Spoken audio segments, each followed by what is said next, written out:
He asked me several questions concerning my progress in the different branches of science appertaining to natural philosophy. I replied carelessly, and partly in contempt, mentioned the names of my alchemists as the principal authors I had studied.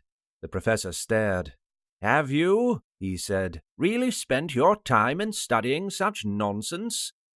I replied in the affirmative. "Every minute," continued Monsieur Krempe with warmth, "every instant that you have wasted on those books is utterly and entirely lost. You have burdened your memory with exploded systems and useless names. Good God! In what desert land have you lived, where no one was kind enough to inform you that these fancies which you have so greedily imbibed are 1,000 years old and as musty as they are ancient? I little expected, in this enlightened and scientific age, to find a disciple of Albertus Magnus and Paracelsus. My dear sir, you must begin your studies entirely anew."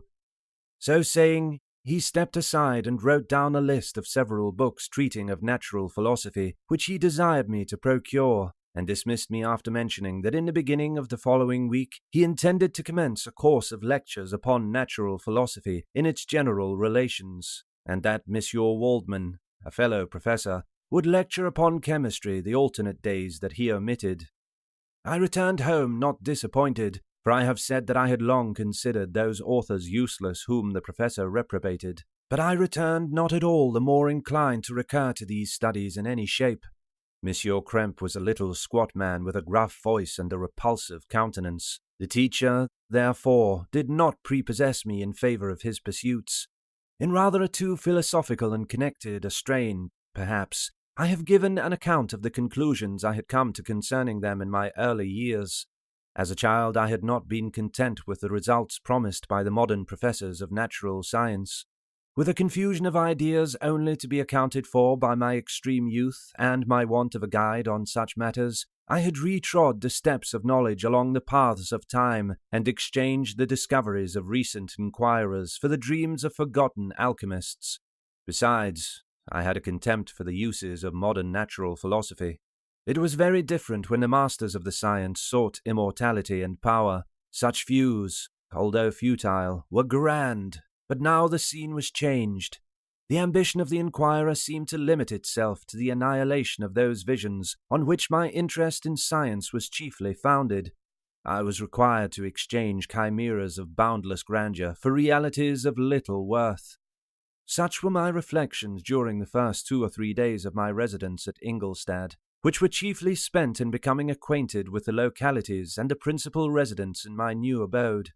But as the ensuing week commenced, I thought of the information which Monsieur Krempe had given me concerning the lectures, and although I could not consent to go and hear that little conceited fellow deliver sentences out of a pulpit, I recollected what he had said of Monsieur Waldman, whom I had never seen, as he had hitherto been out of town. Partly from curiosity and partly from idleness, I went into the lecturing room, which Monsieur Waldman entered shortly after. This professor was very unlike his colleague.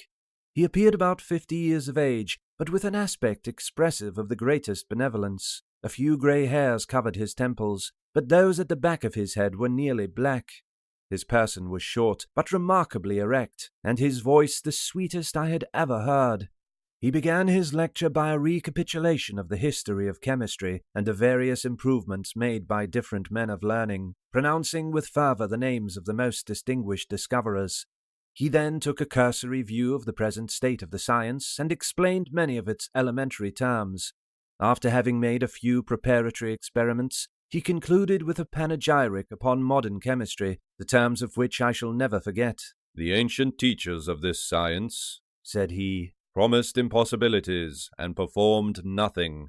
The modern masters promise very little. They know that metals cannot be transmuted and that the elixir of life is a chimera. But these philosophers, whose hands seem only made to dabble in dirt, and their eyes to pore over the microscope or crucible, have indeed performed miracles.